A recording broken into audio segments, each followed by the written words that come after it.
Pemirsa, Presiden Prabowo Subianto menginstruksikan jajaran di pemerintahnya menghapus kuota impor terutama barang-barang yang menyangkut hajat hidup orang banyak.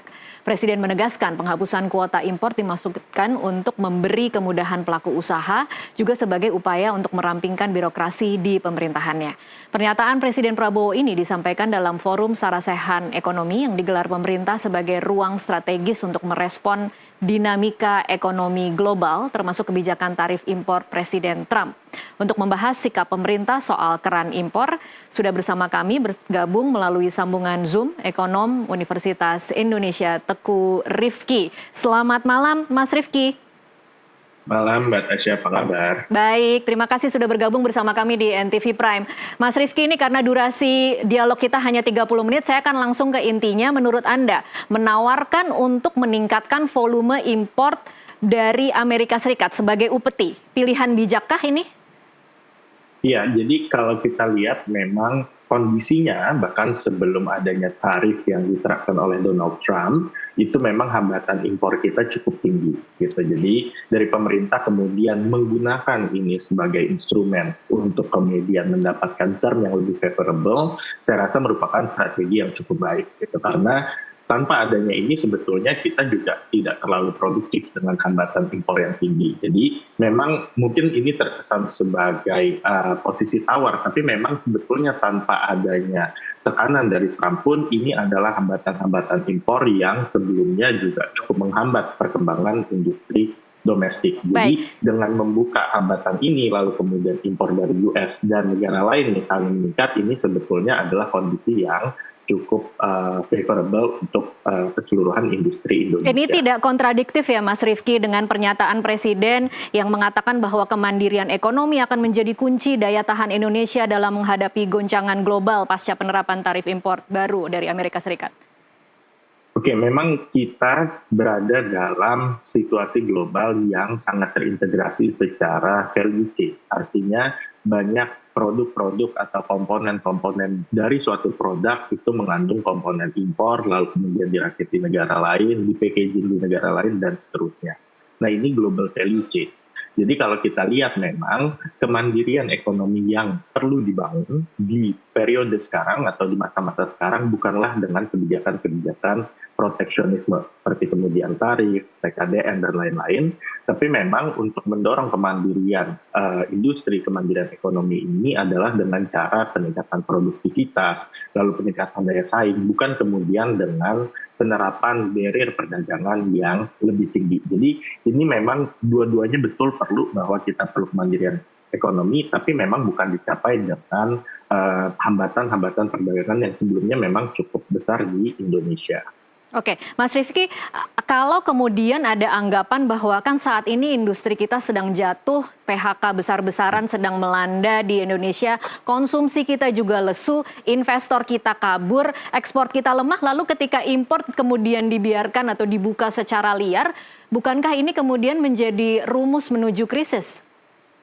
Iya, memang mungkin beberapa hal yang perlu di-highlight ya, bahwa satu, impor ini dibuka bukan secara liar, gitu. Artinya tetap perlu ada prosedur-prosedur. Tentu tetap perlu diberantas apa yang menjadi misalnya sebelumnya isu impor ilegal, gitu. Karena ini tentu menghambat perkembangan industri domestik.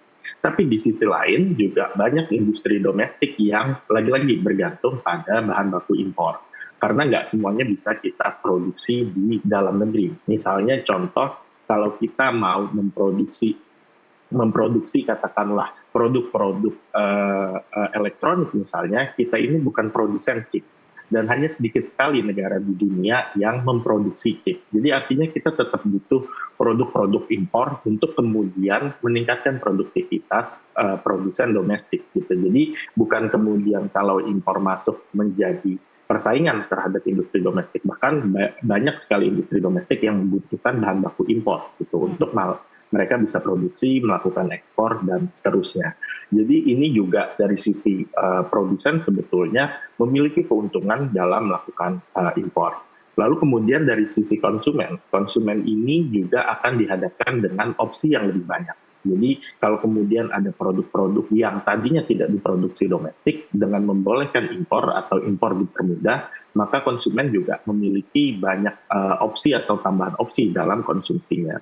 Dan di sisi lain mungkin barang-barang yang tadinya sudah diproduksi di domestik tapi tidak secara efisien sehingga cost-nya mahal, mungkin konsumen bisa mendapatkan alternatif yang lebih murah dari impor. Jadi memang impor ini sebetulnya perlu dilakukan secara hati-hati. Di satu sisi potensi untuk meningkatkan produktivitas dalam negerinya tinggi, tapi memang ada impor-impor seperti impor ilegal yang perlu terus diawasi dan dibatasi.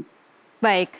Saya sebelum kita kemudian bicara itu karena kan kalau tadi penjelasan dari Mas Rifki itu kan kita bicara dalam tataran ideal ya. Nanti kita mungkin akan bahas bagaimana kemudian menjaga atau melindungi industri dalam negeri yang mungkin akan terdampak dengan impor yang akan dibuka dengan kuota yang mungkin tanpa kuota, kita masih belum tahu seperti apa bentuknya. Tapi saya ingin bicara soal pernyataan Menko Perekonomian Erlangga Hartarto yang menegaskan bahwa ini tidak akan menambah pembelian tetapi akan realokasi pembelian atau switch. Ini saya memahaminya ini akan mengalihkan impor dari negara lain. Nah, apa kira-kira dampak yang harus jadi catatan, Mas Rifki?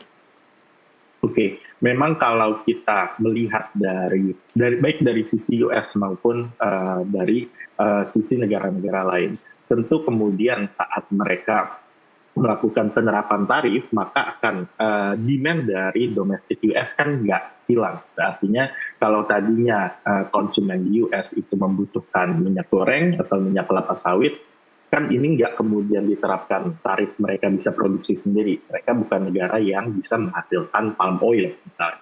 Atau kemudian komoditas-komoditas seperti kopi. Gitu. Mereka akan tetap membeli produk-produk ini, tapi mungkin dari negara-negara yang tarifnya lebih murah. Jadi contoh misalnya tadinya mereka membeli produk-produk tekstil dari Bangladesh atau dari Sri Lanka yang atau Vietnam yang kemudian diterapkan tarif lebih tinggi, mungkin ini akan mengalir ke negara lain yang terkena tarif lebih rendah seperti Indonesia. Jadi yang saya tangkap dari statement tersebut adalah bahwa consumer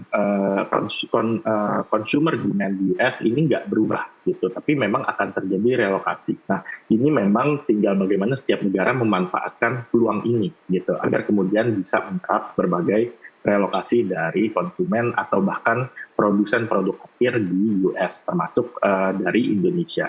Oke, baik. Pemerintah juga akan menghapus kuota impor dengan harapan ini akan menjamin kelancaran arus perdagangan dan juga mempermudah pelaku usaha. Kita akan sama-sama simak pernyataan dari Presiden Prabowo Subianto dalam Sarasehan Ekonomi kemarin. Jangan bikin kota-kota, habis itu ada perusahaan A, B, C yang hanya ditunjuk, hanya dia boleh import. Enak aja. Pada waktu Pak Menko sudah memanggil kami semua untuk bagaimana kita bisa mengantisipasi dampak dari tarif resiprokal AS, kami langsung menghubungi mitra kami di Amerika untuk melihat. Karena Amerika itu jelas mau melihat bagaimana bisa menurunkan defisit. That's it, Pak. Berapa yang kamu bisa import? Kapan mau diimportnya? Nah, oleh karena itu adalah salah satu tugas kami, Pak. Dari pelaku usaha swasta, ada beberapa memang komponen komoditas import, seperti contohnya tadi sudah kapas, kemudian ada juga jagung. Tapi kami mohon Pak, bahwa ini bisa langsung diimport oleh industri. Jadi maksudnya tidak ada melalui pihak-pihak ketiga. Karena ini akan jelas langsung meng-cut beberapa permasalahan yang dihadapi. Iya, yang juga jadi pernyataan dari Presiden Prabowo Subianto kemarin adalah dia meminta kepada Menteri Pertanian dan Menteri Perdagangan tidak usah ada kuota, siapa saja boleh import, mau import apa saja silahkan, buka saja, rakyat kita sudah pandai kok. Nah ini kalau kemudian kita memahami pernyataan ini kan tentu ada konsekuensinya ya Mas Rifki. Apa yang kemudian harus jadi catatan penting atau poin-poin penting agar kemudian ketika mengatakan tidak ada kuota itu tidak akan mencederai industri dalam negeri? Oke, kondisinya selama ini di Indonesia itu penerapan kuota pun juga masih memiliki berbagai isu. Pertama, dasar perhitungan kuota ini yang relatif tidak transparan. Artinya dari sisi kepastian dunia usaha dan investasi juga tidak terlalu baik kuota ini. Kedua, perusahaan-perusahaan yang kemudian diberikan kuota ini pun juga penentuannya kadang memiliki ruang untuk perburuan rente. Gitu. Iya. Jadi misalnya kuota-kuota ini kemudian menjadi sarana untuk beberapa pihak melakukan perburuan rente. Nah ini yang juga kemarin disebut oleh Pak LBP dari DEN bahwa memang ekonomi biaya tinggi. Salah satunya adalah memang praktek rent seeking di Indonesia ini cukup tinggi. Nah ini salah satunya bisa muncul dari kuota tadi. Gitu. Jadi artinya kalau memang demand-nya ada dan perusahaan ini butuh impor, saya rasa memang itu perlu dilakukan. Gitu. Nah kalau mau dibatasi bukan dari kemudian siapa yang boleh mengimpor berapa banyak. Gitu. Semuanya boleh atau mendapatkan hak yang sama. Gitu. Karena nggak ada mekanisme yang jelas kemudian apakah perusahaan yang ditunjuk boleh impor ini adalah perusahaan yang paling produktif gitu atau perusahaan yang memang bisa menciptakan harga jual yang paling rendah di domestik gitu. Oke, Nah, Mas Rifki, ini kemudian, artinya menurut ya, Anda harusnya kebijakan ini dilepas saja tidak hanya untuk produk-produk Amerika Serikat, boleh untuk semua negara atau seperti apa?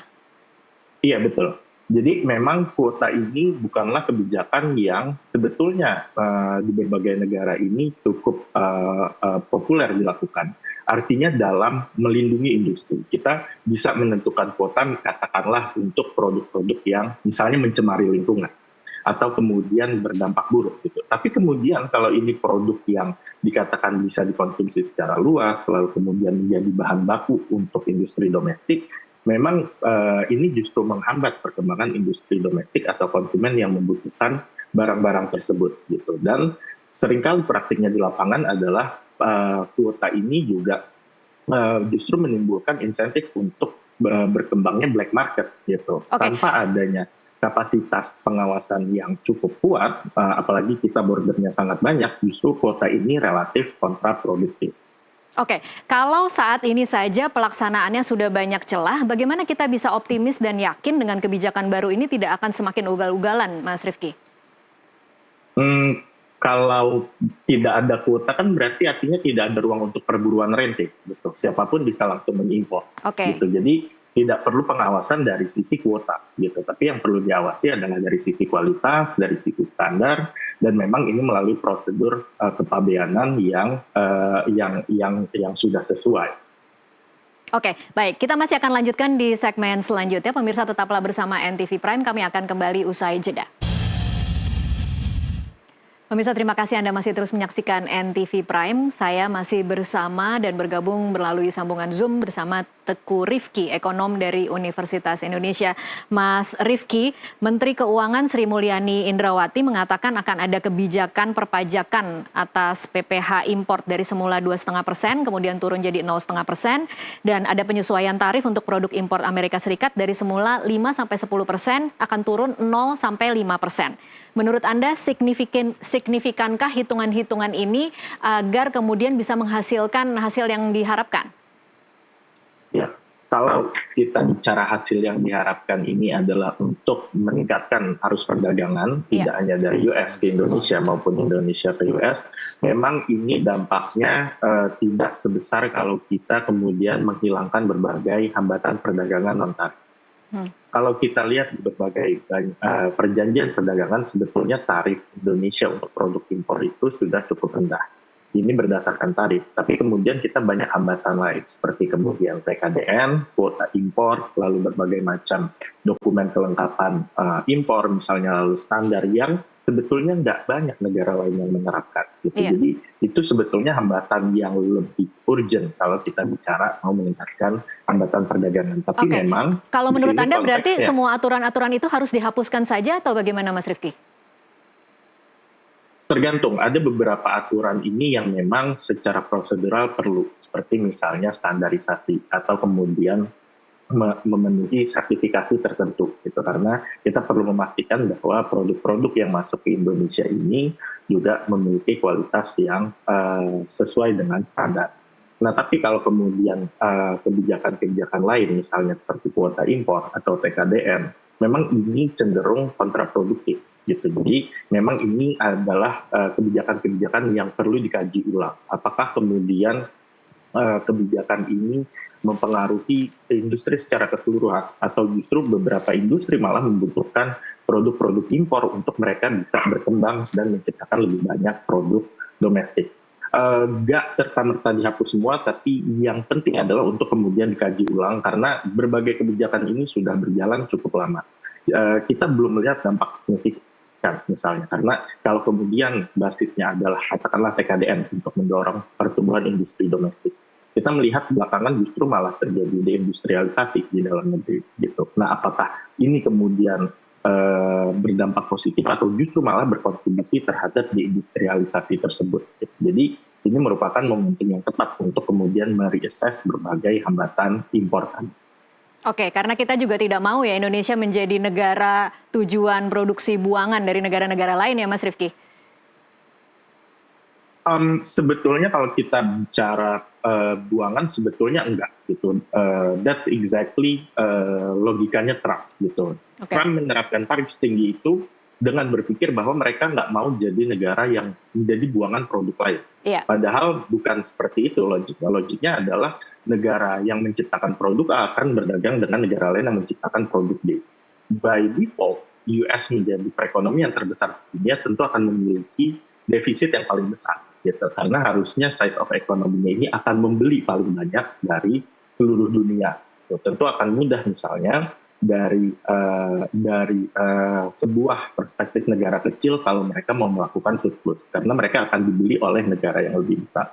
Tapi di sisi lain, seluruh dunia pun juga nggak banyak yang memiliki trade surplus gitu. Negara-negara berkembang sebagian besar ini memiliki trade deficit gitu. Jadi memang yang dibutuhkan itu adalah bahwa kita bisa membuka atau men-set mekanisme atau peraturan ekspor impor sehingga industri dalam negeri ini bisa meningkat, bisa produktif dan bisa bersaing di pasar global gitu. Kalau kemudian nanti terjadi trade deficit, selama produktivitasnya naik, itu harusnya tidak masalah gitu. Jadi end goal-nya bukanlah kemudian kita mengejar trade surplus gitu. Ini adalah sesat pikir yang sebetulnya sedang dikejar oleh Trump tadi. Baik, Presiden Israel kemarin langsung bertemu dengan Trump. Dia menjadi presiden pertama yang bertemu dengan Trump setelah pengumuman tarif impor baru Amerika Serikat. Sementara Indonesia nanti akan mengirim 3 utusan. Apa kira-kira poin penting yang harus jadi perhatian saat negosiasi nanti, Mas Rifki?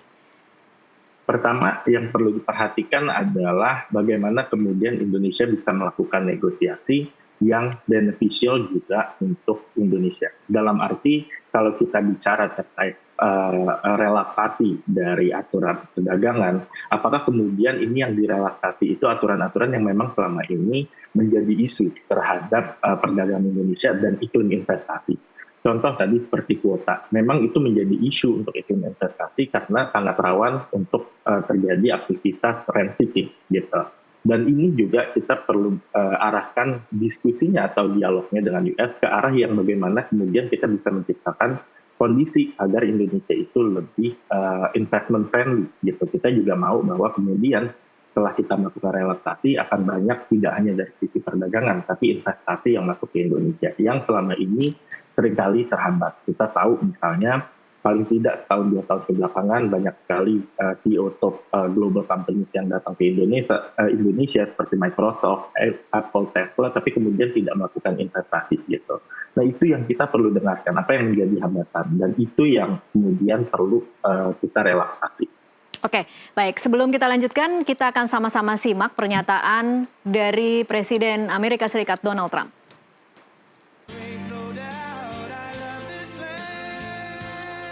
Things that people wouldn't have given us. I'm telling you, these countries are calling us up, kissing us. They are dying to make a deal. Please, sir, make a deal.